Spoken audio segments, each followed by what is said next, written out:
الحمد لله نحمده ونستعينه ونستغفره ونؤمن به ونتوكل عليه ونعوذ بالله من شرور أنفسنا ومن سيئات أعمالنا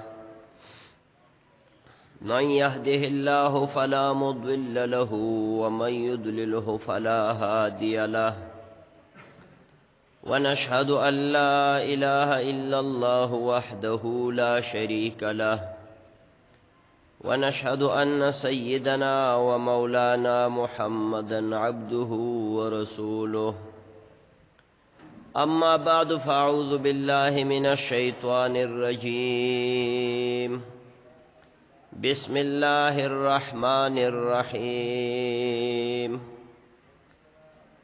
إنا أنزلناه في ليلة القدر وما أدراك ما ليلة القدر ليلة القدر خير من 1000 شهر تنزل الملائكة والروح فيها بإذن ربهم من كل أمر سلام هي حتى مطلع الفجر.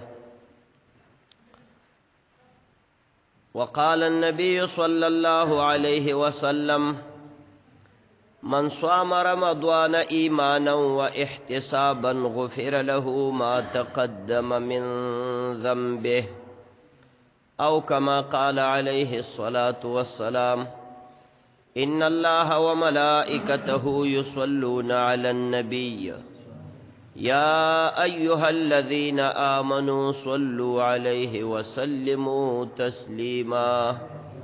اللهم صل على محمد وعلى آل محمد كما صليت على إبراهيم وعلى آل إبراهيم إنك حميد مجيد. اللهم بارك على محمد وعلى آل محمد كما باركت على إبراهيم وعلى آل إبراهيم إنك حميد مجيد.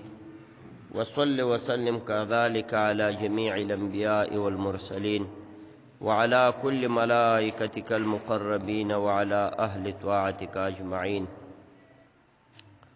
عزت مندو در رمضان المبارک د بختور میاشتې تقریبا چې اخیرینې ورځې دي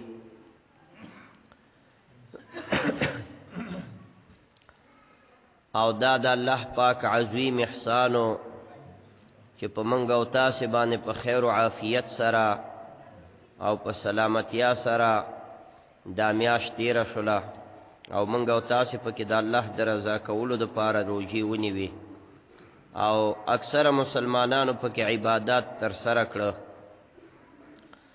اگر چې څنګه لایق دی د رمضان د شان سره هغه سي عبادت موږ نه دي کړي او کوم چې د حق او موږ نه د غوښتنه و پکې هغه موږ نه ده کړي، خو بیا هم د انساني وس مطابق الله موږ ته دا توفیق راکو چې څه ناڅه هغه واجبات او فرایض موږ سرته ورسول. دا د الله په توفیق سره وشو. که د الله توفیق موږ سره نه وی نو موږ به ورو جم نه وی نیولې او نه به موږ مونځ کړی وی.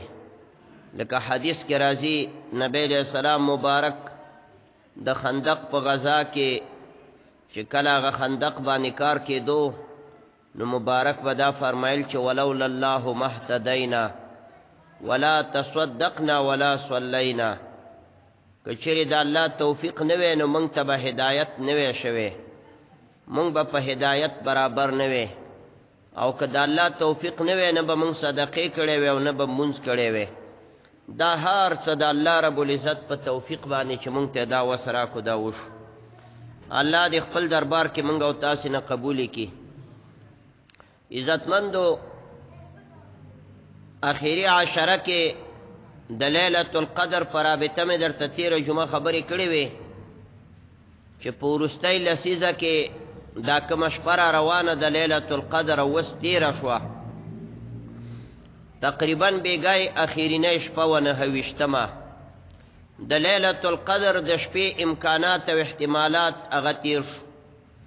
که چا پکې ویښه تېره کړې او عبادت یې کړی الله سبحانه وتعالی دې ترې قبوله کړي او که چا پکې نه کړې هم تېره شوه نو دا الله پاک رمضان کې دا لیلة القدر راوړي او په دې اخرنۍ لسیزه کې الله دا پټه ساتلې ده بیا ما درته په دې رابطه باندې ویلي چې څو شیونه دي چې الله پټ ساتلي د خپل حکمت دپاره یو دا چې الله پاک په خپلو بندګانو کې خپل اولیا پټ ساتلي دي او چاته یې نه دي ښودلي او بل دا چې د جمعې مبارکې په شواروز کې یو ساعت دی چې هره دعا پکې الله قبلی هغه الله پاک د جمعې په شواروز کې پټ ساتلی دی تعین یې نه دی کړی چې پلانې ساعت دی نو ځکه د علماو اقوال پکې مختلف دي او دریم لیلة القدر په رمضان المبارک په آخرینۍ لسیزه کې پټه ساتلې ده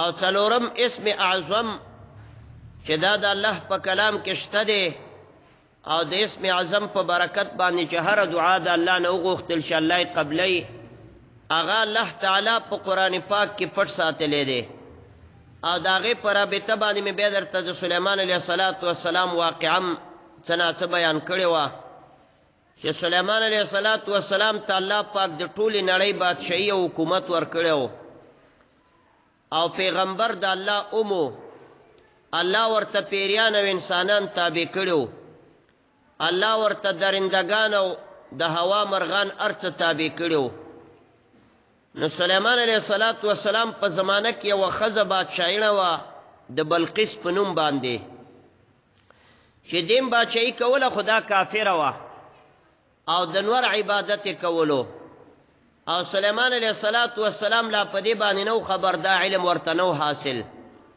ځکه چې بنده ته علم غیب نه بیا د یو مرغه هدهد په واسطه باندې سلیمان علیه السلام دا معلومه کړله چې دلته یوه ښځه بادشاه ده او هغه د سبا د ښار بادشاهي کوي نو سلیمان علیه السلام خط ورولېږو او هغې کې دعوت ورکړو چې ایمان راوړه نو هغه خپل ټوله کابینه را جمع کړله او ورسره مشوره وکړله کابینې ورته د جنگ مشوره ورکړه چې یاره دا سړی سلیمان علیه السلام چې هر څوک دی موږ ورسره جنگ کوو موږ جنگ ته تیار یو د دفاع وزیر او د لښکرو مشر هغوی ورته وویل چې موږ سره خو هر قسم قوتونه شته نو موږ ته امر راکړه موږ ستا د امر تابع یو چې ورسره وجنګېږو خو بلقیس ډېره هوښیاره ښځه وه او ورته یې ویله چې کله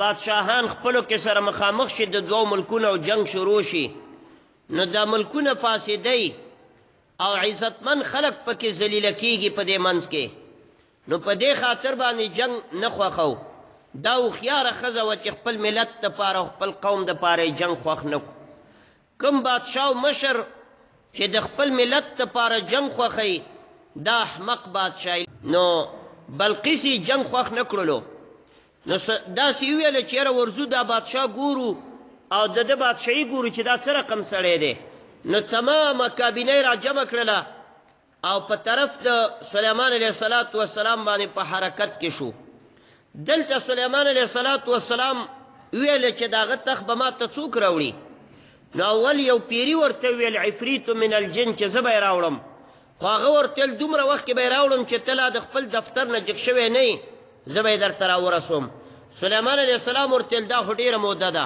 دې نظر به یې څوک راوړي نو الله تعالی فرمایي قال الذي عنده علم من الكتاب ویل هغه سړي چې هغه ته اسم اعظم یادو علم د کتاب یعنی اسم اعظم ورته یادو ویل انا آتیک به قبل ان يرتد الیک طرفک زه به یې درته راوړم مخکې د دې نه چې تا سترګو طرف نی ورکړی هغه به بیا را رسېدلی فلما رآه مستقرا عنده قال هذا من فضل ربي ليبلوني أأشكر أم أكفر وی هر کله چې ولید چې تخت په مخ کې پروت دی نو سلیمان علیه السلام فرمایل چې دا زما د رب فضل دی په ما باندې امتحان کوي ازمایښت کوي چې زه د الله شکر وباسم او که د الله ناشکري کومه نو ګوره د سبا د ښار نه بیت المقدس پورې تقریبا لکه کندوز کې تخت پروتي او دلته په یو چوف سره او یو دم سره په ضرب د سترګو د رب کې راورسېږي دې ته کرامات ته اولیاء وایي چې الله پاک خپلو دوستانو ته دا ورکوي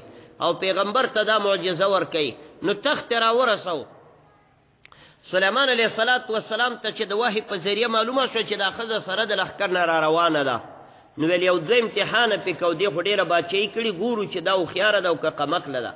نو خلکو ته ویل نکرو لها عرشها لننظر اتهتدي ام تكون من الذين لا يهتدون. دا تخ ورته رد و بدل کوي، زر زر خلک شروع شو تخ کې ورته تبدیلي وکړه، یو ځای له ویوړو بله چوکۍ دلته ویوړو، لوی تختو په هغې چوکۍ پرتې وي په سوونو او زرګونو. نو تخت یې ورته بدل را بدل کو، اول ته یې ورته واچولو، او اخوا یې ورته د شیشې یو محل جوړ کو چې لاندې سپینې اوبه روانې وې او پاسې پې خالص سپینه شیشه لګولې وه. او یو انسان به چې کله دا نه ولیدلې هغه به دا احساسوله چې ګنې دا اوبه دي، او شیشه به یې پکې نه لیدله، سپینې اوبه وې او د پاسه پې شیشه وه. نو سړی پې د پاسه تلی شو، خو چې نابلده سړی به وبه پېغلېدو نو پیسې به یې راجګولې. یو لویه څو کیلومتره داسې یو ماڼۍ ورته جوړه کړله سلیمان علیه السلام سره، خو پیرین هم تابع و انسانان هم تابع و، الله ورته لوی قوت ورکړی و. نو بلقیس راورسېده، سلیمان علیه السلام خپل تخت اچولی و، ناست دی پې، او ټوله کابینه د انس او د جن ورسره ناست دي. چې راورسېده نو سلیمان علیه السلام مبارک وفرمایل داسې را روانه وه.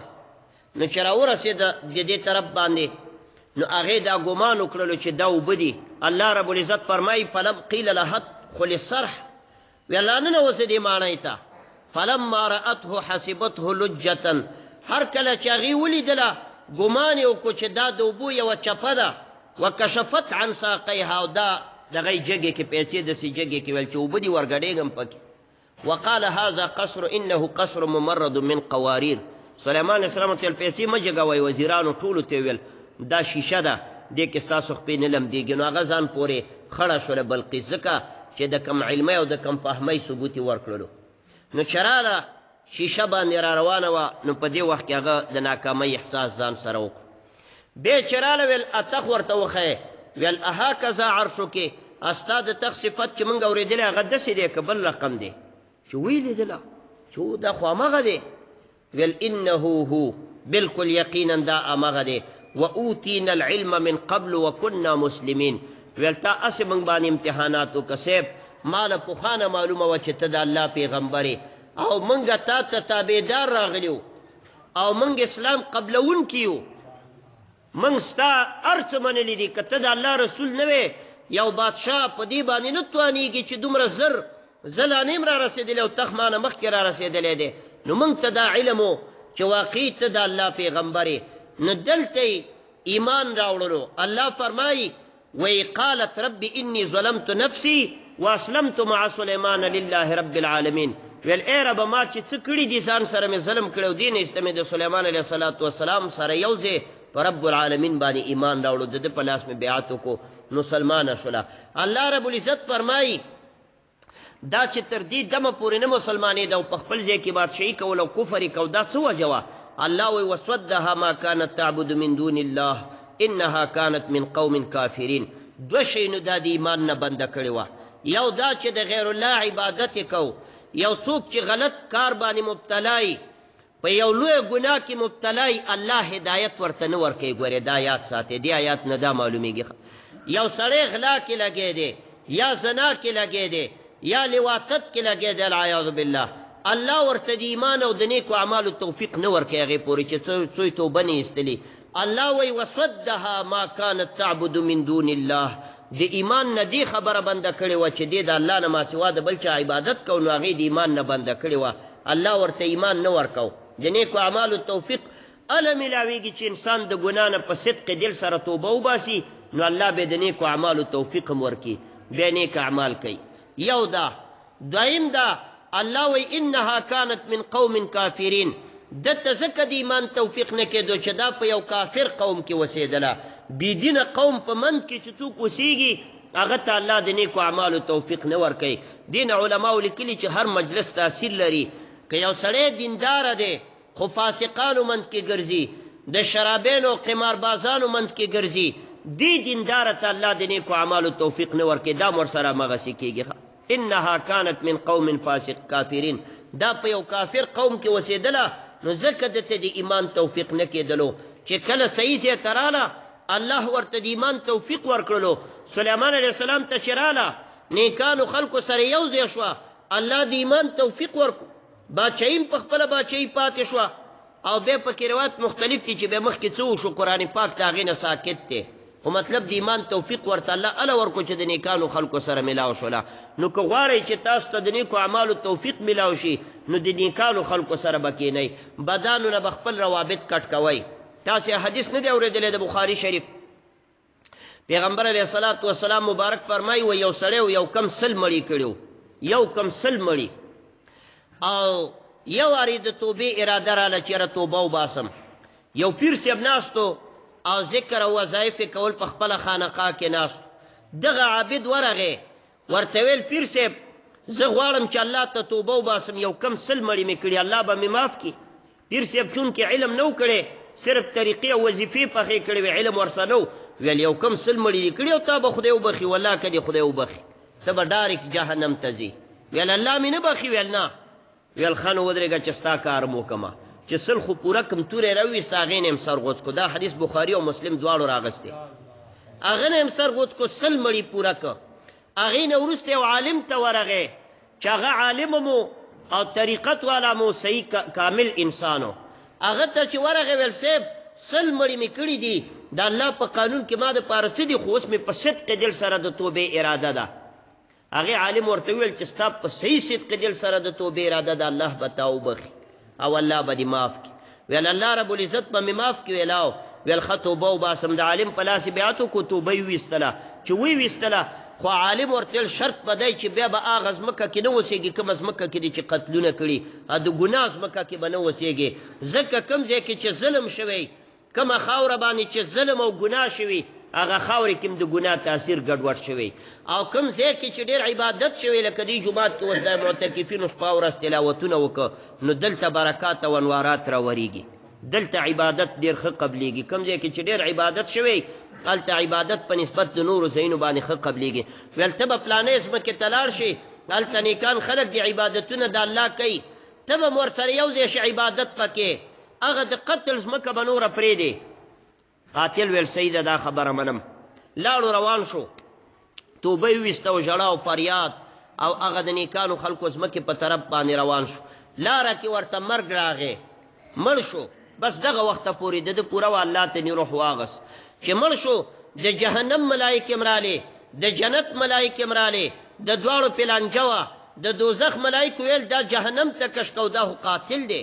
د جنت ملایکو ورته ویل چې نه الله ته په صدق دل توبه ویستلې الله ته تایب شوی توبه یې ویستلې د عالم او د نیک سړي په لاس یې بیعت کړی دی د دواړو لانجه ونه حل کېده الله رب العزت ته ویل دواړو زه دواړو ډلو ملایکو ویل یو د غضب ملایکې یو د رحمت ملایکې وي دا دواړه مړي ته راځي ګورئ هر مسلمان نه چې سالي د غضب ملایکې م را رسي د رحمت م را رسي دلته چې کله حاضر شي بیا الله فیصله کوي چې څوک ترې روح والي الله ورته بیا امر کوي الله ته ورلې الله رب العزت ورته ویل تاسې دا ځمکه ګز کوي چې دا د ګناه ځمکې نه را روان شوی دې ځای پورې دا ځمکه ډېره ده او که دا د نیکۍ ځمکې ته چې دا ور روانو هغه کمه ده هر طرف ته چې د ده فاصله کمه وي ورنږدې همغه خلکو کې حساب کوي ملایکې رالې نبی علیه السلام فرمایي کله چې د ځمکې ناپ وکړو کمې ځمکې ته چې د نیکانو خلکو ځمکه وه او دا ور روانو د عبادت په نیت هلته یو لیش علاقه کمه شوه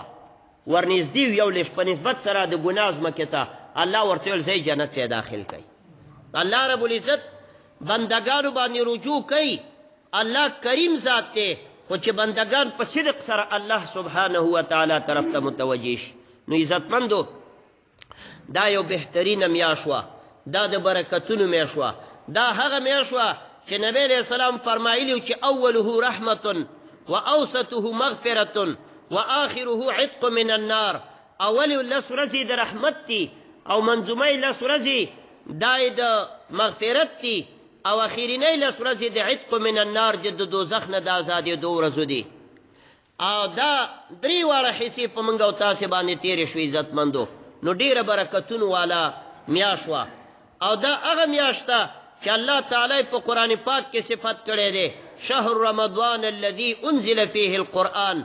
الله وایي میاشت رمضان چې ده دا هغه میاشت چې په دې کې قرآن نازل شوی دی. قرآن کریم دا په دغه میاشت کې نازل شوی دی. قرآن د الله هغه کتاب دی چې د دې سره د الله بل یو کتاب هم نشي برابرې دی او دا په دغه بختوره میاشت کې نازل شوی دی. نو الله فرمایي فمن شهد منکم الشهر فلیصمه. نو څوک چې دې میاشتې ته ژوندی حاضر شو دا د خامخا روژه وساتي. بیا ورپسې فرمایي ومن کان مریضا او علی سفر فعدة من ایام اخر. څوک چې په دې میاشت کې مریضي او یا په سفر باندې وتلی ودې خوري او بیا دې شمار باندې د نورو ورځو قضایي دې راوړي. نو که چا پکې د برس د وجې نه خوړلي یا ساوه کې خوړل شوي لکه د ماښام اذان د وخته شوی سهون او خوړل شوي یا پیشنمي کې سهون خوړل شوي نو د هغې به یوه قضایي راوړل کېږي عزتمندو یوه. او که چا قصدن عمدن خوړلي 80 ورځې به روژه نیسي هغی کفاره شوه او یو به قضایي راوړي نو یو 80 ورځې شوې. خو نبی کریم صلی الله علیه وسلم فرمایي من فطر یوما واحدا من رمضان لم يصمه الدهر كله وان صامه. چا چې یو ورځ د رمضان مبارک په قصر وخوړه نو که تر مرګه پورې ټول ژوند بیا دی روژه وساتي هغې سره به بیا د هغې قضایي به برابره نه شي د هغې فضیلت به برابر نه کړي. یو ورځ چې چا وخوړه لوفرۍ کې یا مثلا په بې پروایۍ کې قصدن او بیا توبه وویستله الله به یې توبه معاف کړي. خو تر مرګه پورې چې 30 کاله مسلسل بیا روژه ونیسي د هغې فضیلت به بیا راګیر نه کړي. ګورئ یاد ساتئ دا طلایي چانس دی دا د لاسه مه ورکوئ. دا الله پاک مونږ ته یو چانس را کړی مونږ ته یو موقع را کړی دا د لاسه مه ورکوئ. آینده دپاره ډېر احتیاط وکئ عزتمندو. خاص کر دې ځوان نسل ته ویم سپین ږیرې خو د الله نه ډېر یریږي ځکه دلته مونږ سره داسې باباګانو چې هغه بالکل د روژې نیولو نه مونږ ورته وویل چې روژه مه نیسه خو هغې روژې ونیولې او حتی په ختم او تراویح کې مونږ سره شرکت وکړو ځکه سپین ږیرې الله نه ډېر یریږي ځکه الله ته ډېر ورنږدې الله رب العزت ته ډېر لږ وخت پاتې ځکه اکثره چې سړی سپین ږیری شي په ځان پوه شي چې نور دا دنیا ما نه پاتې کېدونکې ده. او دا معلومه نه ده د سپین ږیرو مخکې ډېر ځوانان تلي افغانستان کې خو د ځوانانو مرګ ډېر دی که نه دلته خو دا مصیبت دی د ځوان مرګ په نسبت د سپین ږیري ډېر دی. ګورې د دغه یو سپین ږیري په مخ کې په زرهاو ځوانان د دې دنیا نه لاړه. نو دا مو وایي چې سپین ږیری شم زه به هم توبه وباسم په ځوانۍ کې الله جل جلاله ته راجع شه او په صحیح طریقې سره روژې نیسه په صحیح طریقې سره عبادت کوئ. دا د رمضان المبارک میاشت په تېرېدو ده په حساب کې یو ورځ نیمه پاتې ده نوره ختمه ده بیا دې الله په خیر و عافیت سره راورسوي. خو دا زمونږ او ستاسې د دین او عبادت یوازې رمضان پورې منحصر نه دی دا به ټول عمر زمونږ عبادت جاری. الله خپل ښکلي پیغمبر ته فرمایي واعبد ربک حتی یأتیک الیقین. پیغمبره د رب عبادت کوه تر هغې وخته پورې چې تر څو مرګ درته نی راغلی تر مرګه پورې د الله عبادت کوه. پیرانو پیر صاحب یو ورځ روانو علامه ابن جوزی دا قصه را نقل کړې د تلبیس ابلیس کې. شیخ عبدالقادر جیلانی رحمت الله علیه په یو لاره روانو شیطان ورته یو لغزش ور واچو. لوی اولیاء کرام دي نو هغه له شیطان بعضې وخت کې ګوریم وایي ما باندې یو غیبي غږ وشو څوک مې لیدو نه او اواز ما باندې وشو ای عبدالقادر جیلانی تا چې کوم عبادت زما کړی دی امې درنه قبول کو ډېر خوارې نه عبادتونه دي او که بس نور عبادت مه کوه ته ما جنت ته ورسولې. شیطان ورله دا ورچول چې دا به دا احساس کړي چې دا د الله د طرف نه رحماني غږ دی. شیخ عبدالقادر جیلانی رحمت الله علیه فرمایي ما فکر وکړو چې آیا دا غږ رحماني دی که شیطاني دی.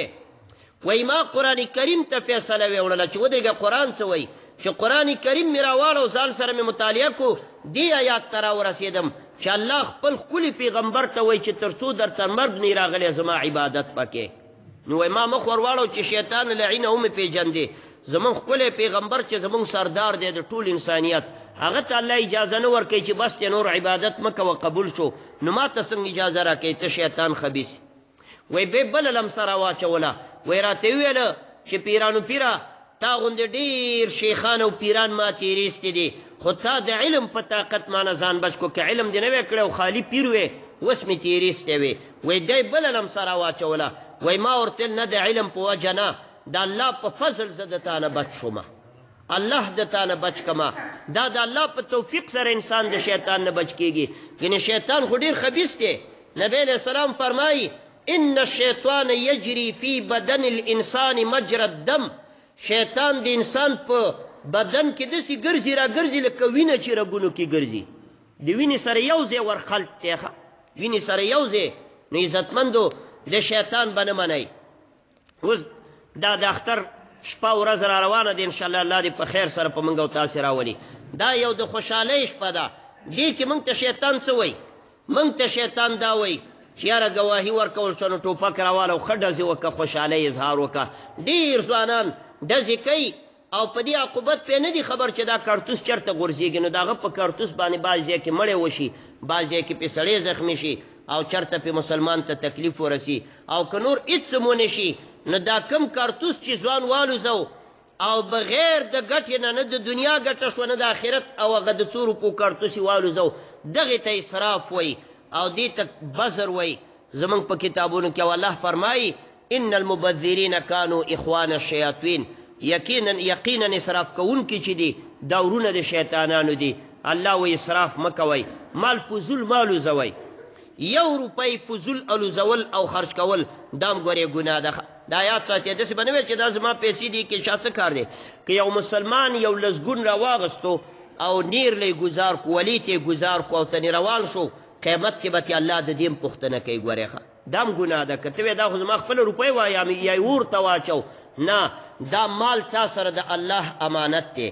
که یو مسلمان ځان نه نوک ویستو، غوږې غوڅ کو یا یې ځان مړ کو، خودکشي وکړله، د قیمت د ورځې پورې به دغه عمل قبر کې دا سړی کوي، الله به دا عذاب ورکوي. ځکه دا بدن خو تعالی الله امانت درکړی، هر څه موږ سره امانت دی.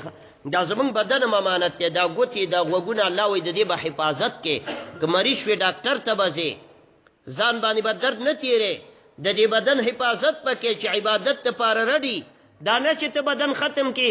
حدیث مبارک کې راځي بني اسرائیلو کې یو سړی و، د هغه ګوته زخمي شوې وه، نښه کېده، ځان نه یې غوڅه کړله. الله وایي دا سزا ورکړه چې قیمته پورې قبر کې بیتي به ورسره ځان نه به دا ګوته غوڅوي تر قیمته پورې. نو دا بدن موږ سره امانت دی عزتمندو. دا مال زموږ سره امانت دی. دا اولاد زموږ سره امانت دی. دا ښځې او زنانه موږ سره امانت دی. دا زموږ زنانه موږ سره امانت دی.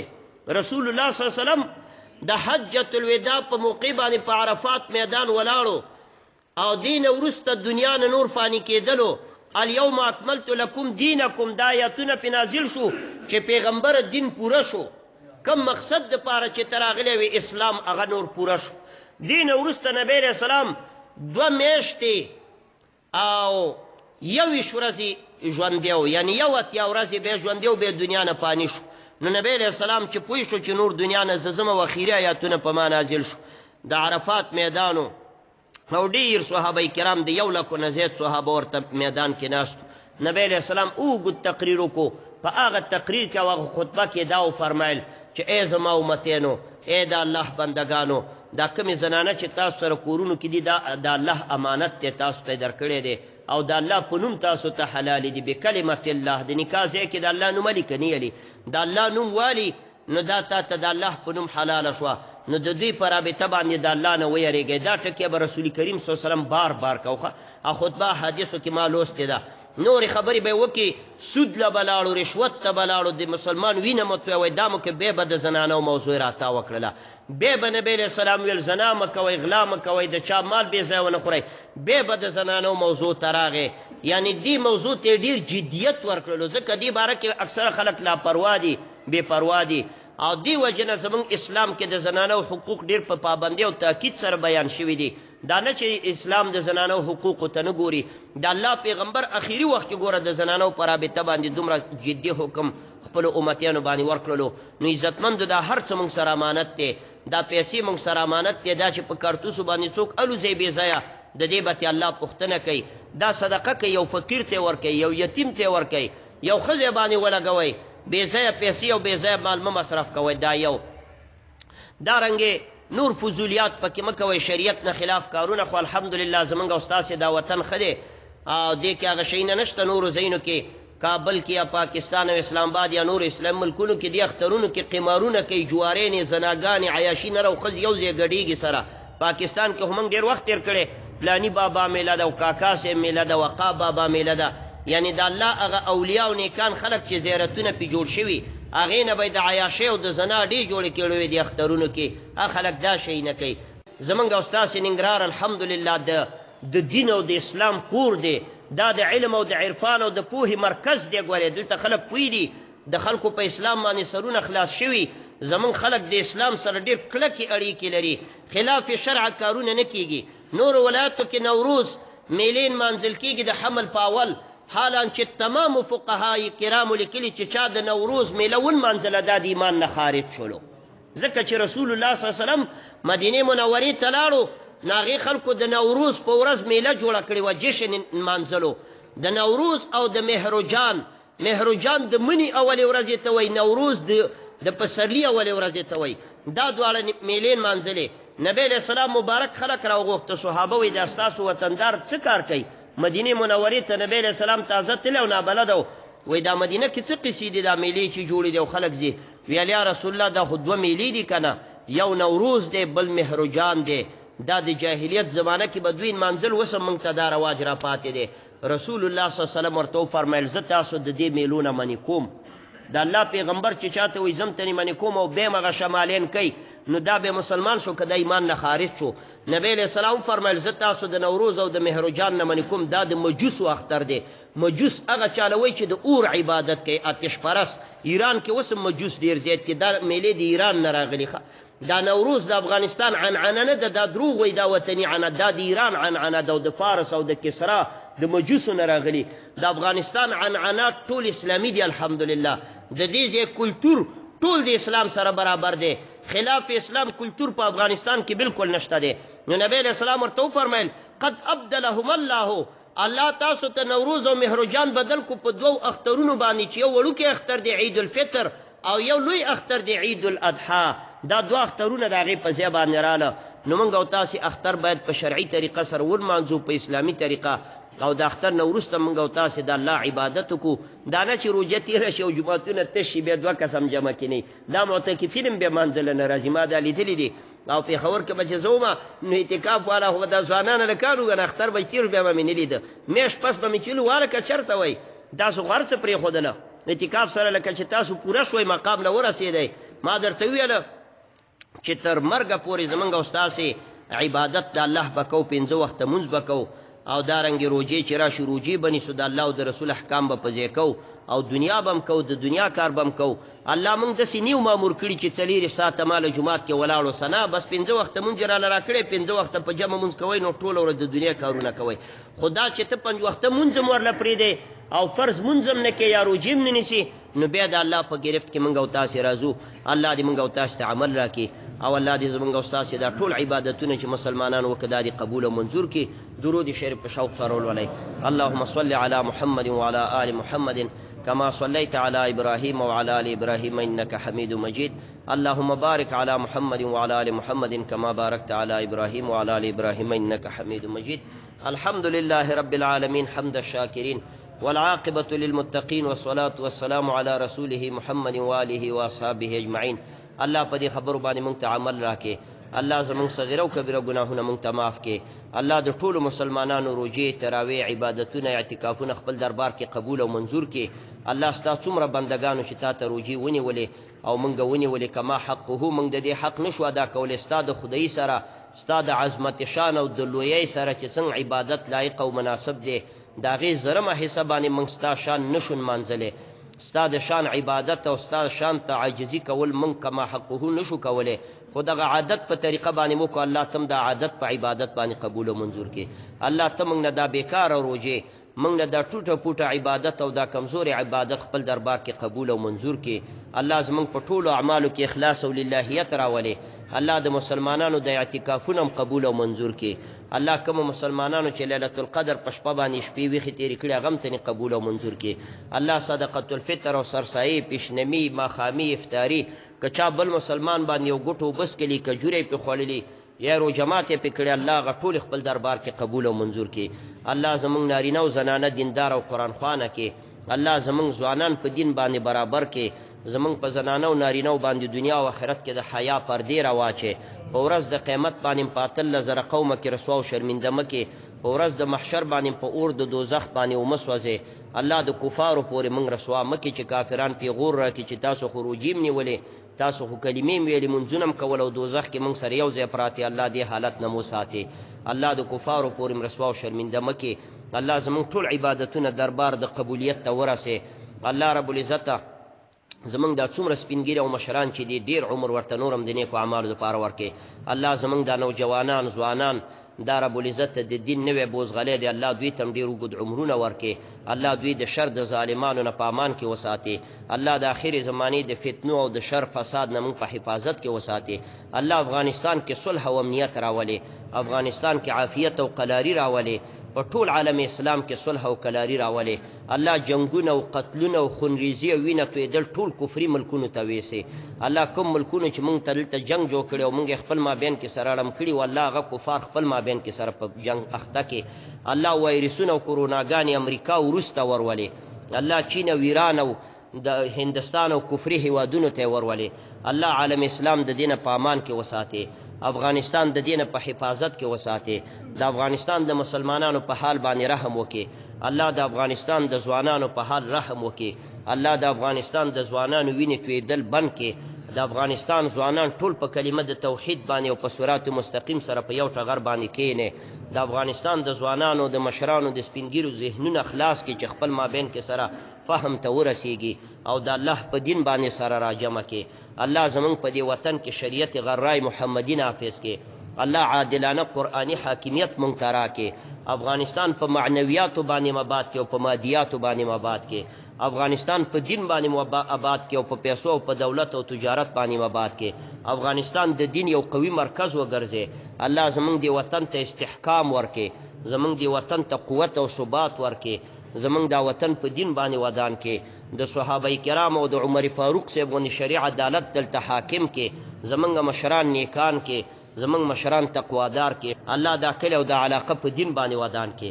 الله څنګه چې اسلام قلا نوم دی، د اسلام مضبوطه قلای وګرځي، د اسلام مضبوط مرکز وګرځي، د جماعت د دین یو قوي مرکز وګرځي. زمونږ د دې معتکفینو د ځوانانو او سپینګیرو د اعتکافونه قبول او منظور کې. الله چې کومې دعاګانې د معتکفینو د ټول امت په باره کې غوښتي، د ټولو مسلمانانو په باره کې او زمونږ په باره کې الله دعاګانې قبول او منظوري کړي. په ټول عالم اسلام کې چې څومره معتکفینو او روجهدارانو دعا غوښتي، ټولې دعاګانې قبولې کړي. الله هغه د باقي روژه په موږ باندې وخترونه په خیر او عافیت سره تیر کړي. راتلونکي کال له بیا په موږ باندې روژه زموږ په ژوند باندې په خیر او عافیت راولي. کریم او رحیم خدای په داسې حال کې موږ باندې دا روژه یو ورځ نیمه چې پاتې د تیره کې چې زموږ ټول ګناهونه دي پکې معاف کړي. الله چې زموږ ټولې خطاګانې دي معاف کړي. الله چې زموږ ټولو ګناهونو باندې عفو قلم راکش کړي، زموږ تقصیرات معاف کړي. الله د اور د جهنم نه موږ ته امان راکړي. الله د عذاب قبر او د فتنة القبر نه موږ ته امان راکړي. په سوال جواب د نکیر منکر علیهم السلام کې موږ کامیاب کړي. الله زموږ ټول مردگان وبخي. څومره مسلمانان حقداران چې مړه شوي، الله د ټولو مغفرت نصیب کړي. موږ ته مرګ او ژوند دواړه ستا د نبي په طریقو باندې راکړي. قرضداران د قرض اخلاص کړي، بندیان په خیر او عافیت سره کورونو ته راولي. د حاضره جمع کې چې د چا څه مشکلات دي، ټول حوایج الله د غیب او د خزانو نه پوره کړي. الله رب العزت دا وایرس او دا کرونا ختمه کړي. هر څوک په خپل کار روزګار باندې ولګي. الله دې وطن کې صلح او امنیت راولي. الله دې وطن کې کاروبارونه د حلال رزق غیب او خزاني او وسیلې د خلکو برابر کړي. الله د ټولو مسلمانانو کارونه چې په ټپه ولاړ دي، مارکیټونه او کاروبارونه په خیر او عافیت سره اخلاص کړي. الله دا کرونا او دا وایرسونه ختم کړي. الله موږ ته عافیت او امان راکړي. څوک چې په اخته دي هغه ته اخلاص کړي، څوک چې په وفات شوي شهادت او جنتونه ورته ورکړي. الله کفارو ته دا ور انتقال کړي. الله هغه خلق په مسلط کې چې نه تا مني او نه ستا پیغمبر او نه ستا دین او نه ستا قرآن مني، هغه په کرونا مسلط کې او موږ ته آزاد کړي. الله چې دنیا نه رخصتي ګدا کلمه نصیب کړي چې لا اله الا الله محمد رسول الله.